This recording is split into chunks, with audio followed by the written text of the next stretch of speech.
അഴൂർ ഗ്രാമപഞ്ചായത്തിലെ ഹരിതകർമ്മ സേനാംഗങ്ങളാണ് ഇവർ. കഴിഞ്ഞ മാസം 22-ന് ഇവർ പഞ്ചായത്തിലെ 14-ാം വാർഡിൽ മിനി MCFന് സമീപം ശേഖരിച്ചിരുന്ന പ്ലാസ്റ്റിക് തീയിട്ട് നശിപ്പിച്ച സംഭവമുണ്ടായി.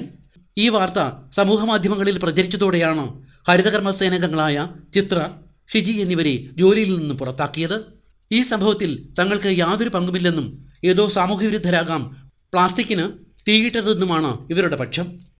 അഴൂർ പഞ്ചായത്തിലെ 14-ാം വാർഡ് ഹരിതകർമ്മ സേനാംഗങ്ങളായ ചിത്ര, ഞാൻ, ഷിജി ഞങ്ങളെയാണ് പഞ്ചായത്തിൽ നിന്ന് ജോലിയിൽ നിന്നും മാറ്റി നിർത്തിയിരിക്കുന്നത്. കഴിഞ്ഞ മാസം 22-ാം തീയതി 6:30 മണി വരെ മിനി MCFിൻ്റെ അടുത്തിരുന്ന് സഗ്രിഗേഷൻ ചെയ്തതിന് ശേഷം പോയി. അതിനുശേഷം രാത്രിയാണ് ഈ സംഭവം, വീഡിയോയിൽ കണ്ട സംഭവം നടക്കുന്നത്. ഇതുമായിട്ട് ഞങ്ങൾക്ക് യാതൊരു ബന്ധവുമില്ല. ഞങ്ങളിപ്പോൾ ജോലിയിൽ നിന്ന് മാറ്റി നിർത്തിയിരിക്കുകയാണ്. ജോലിയിൽ തിരിച്ചെടുക്കുന്നതിന് വേണ്ടിയിട്ട് ബന്ധപ്പെട്ടവർക്ക് എന്തെങ്കിലും നിയമ നടപടിക്ക് നേരെ പോകാനാണ് ഞങ്ങൾ ഉദ്ദേശിക്കുന്നത്. നിരപരാധികളായ തങ്ങളെ ജോലിയിൽ തിരിച്ചെടുക്കണമെന്നാണ് ഇവരുടെ ആവശ്യം.